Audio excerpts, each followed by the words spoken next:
Hi hello అందరికి నమస్తే. కుట్రలు కుతంత్రాలు ఆస్తులు ధ్వంసం చేయడాలు మరి ప్రలోభాలకు గురి చేయడాలు మా మాట వినకపోతే మేము అధికారంలో ఉన్నాం కాబట్టి మేము ఏమైనా చేయగలమని చెప్పి భయపెట్టడాలు ఇవేవి కూడా వైఎస్ఆర్ కాంగ్రెస్ పార్టీకి చెందినటువంటి ఎంపీపీల మీద కానీ ఎంపీటీసీల మీద కానీ జెడ్పీటీసీల మీద కానీ ఆ పార్టీ నాయకుల మీద ఏమాత్రం ప్రభావం చూపించకుండా జగన్ గారు ఏదైతే వ్యూహం పన్నారో ఆ వ్యూహాల ప్రకారం జగన్ గారి మాట ఇచ్చినటువంటి మాటకి ఏ రకంగా అయితే కట్టుబడతారో ఆ పార్టీ ఈ ప్రజాప్రతినిధులు ఎంపీటీసీలు అందరూ కూడా అదే మాటకు కట్టుబడి ఈరోజు దేనికి లొంగకుండగా నిలబడినటువంటి క్రమంలో మరి ఎంపీపీ ఎన్నికల్లో అదేవిధంగా జెడ్పీ చైర్పర్సన్ ఎన్నికలు కడపకు జరిగిన దాంట్లో వైసీపీ జెండా ఎగిరినటువంటి పరిస్థితి.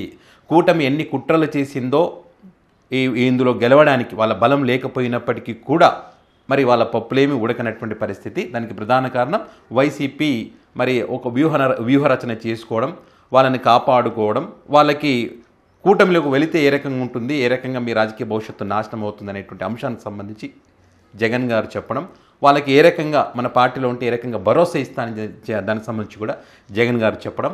ఇక్కడ ముఖ్యంగా ఒక ఎంపీటీసీకి సంబంధించి పెద్ద ఎత్తున చర్చ జరుగుతుంది.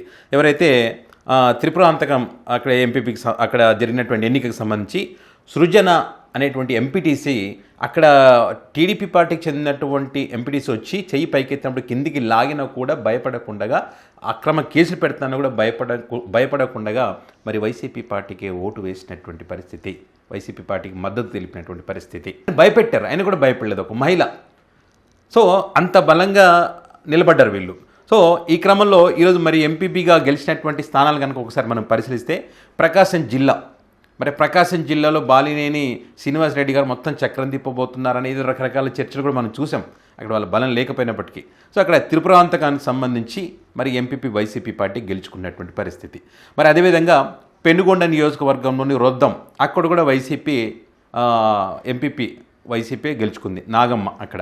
అదేవిధంగా రాయదుర్గం సంబంధించి కనిగెల్ ఎంపీపీగా వైసీపీ పార్టీ అక్కడ గెలుచుకున్నటువంటి పరిస్థితి. అదేవిధంగా తిరుపతి రూరల్కి సంబంధించి కూడా ఎంపీపీగా చంద్రమౌళి రెడ్డి అక్కడ గెలుచుకున్నటువంటిది వైసీపీ ఖాతాలోనే. విశాఖానికి సంబంధించి నర్సీపట్నం నియోజకవర్గానికి సంబంధించి మకవరపాలెం సంబంధించి ఎంపీపీ వైసీపీ పార్టీ రూతుల సర్వేశ్వరరావు వైసీపీ పార్టీకి వచ్చినటువంటి పరిస్థితి. ఇక అదేవిధంగా కడపకు సంబంధించి నేను ఒక వీడియో కూడా చేసేది, ఖచ్చితంగా ఇది జెడ్పీ చైర్పర్సన్ వైసీపీకి వస్తుంది, వాళ్ళకు ఉన్నటువంటి బలం అలాంటిదని చెప్పాం. అయినా కూడా మరి ఇక్కడ గెలవలేమని తెలిసి, వాళ్ళ కుట్రలు ఫలించమని తెలిసి మరి గోపవరం జెడ్పీటీసీ టీడీపీ పార్టీకి ఉన్నటువంటి ఎంపీటీసీ మరి హైకోర్టుకు కూడా వెళ్ళి ఈ ఎన్నికను ఆపాలని ఒక ప్రయత్నం చేసిన సంగతి మనం చూసాం. సో ఇక్కడ ప్రయత్నాలు అయితే ఏం ఫలించలేదు, ఇక్కడ కుట్రలు చేయాలని చూశారు, హైకోర్టుకు వెళ్ళి ప్రయత్నం చేసినా కూడా ఫలించలేదు. సో ఇక్కడ ఎవరు రాకపోవడంతో ఏకగ్రీవంగా మరి అక్కడ కడప అడ్డాలో ఏదైతే జెండా పాతాలని భావించారో అదైతే జరగలేదు, మళ్ళీ కడపలో వైసీపీ జెండానే ఎగిరినటువంటి పరిస్థితి. సో ఇట్లా ఓవరాల్గా వివిధ కారణాలతో ఖాళీ అయినటువంటి ప్రాంతంలో జరిగినటువంటి ఈ ఎంపీపీ ఎన్నికల్లో వైసీపీ జెండా ఎగిరింది. ఇక్కడ కూటమి కుట్రలన్నీ బద్దలైనట్టే, వైసీపీ వైఎస్ జగన్మోహన్ రెడ్డి వ్యూహాలను కూడా ఫలించినట్టుగానే మనం చూడొచ్చు. కొంత ఈ గెలుపుతో ఏవైతే వీళ్ళ స్థానాలు వీళ్ళు నిలబెట్టుకోగలిగారు.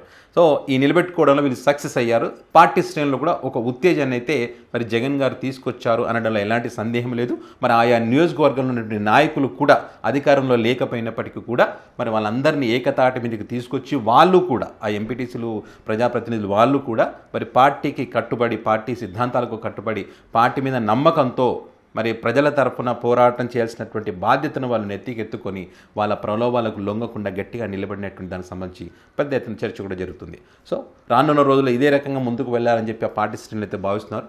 చూద్దాం ముందుకు ఎలాంటి పరిస్థితులు పార్టీలో ఉంటాయో. మరి ఇప్పటికే కీలకమైనటువంటి వ్యక్తులకు కీలక బాధ్యతలు జగన్ గారు అప్పగించడం మనం చూసాం. సో పార్టీలో అనేక మార్పులు తీసుకురావాలి, పార్టీని బలోపేతం చేయాలని ఒక ఉద్దేశంతో చూడాలి. రానున్న రోజుల్లో జగన్ గారు జనంలోకి వెళ్ళాలనేటువంటి కార్యాచరణ అయితే ప్లాన్ చేసుకున్నారు కాబట్టి అప్పుడు ఇంకేమన్నా పార్టీలో మార్పులు చేర్పులు జరిగేటువంటి అవకాశం ఉంటుందా ఏంటనేది ముందు తేలుతుంది. సో మరి ఈ అంశానికి సంబంధించి మీ అభిప్రాయాన్ని కామెంట్ రూపంలో పెట్టండి.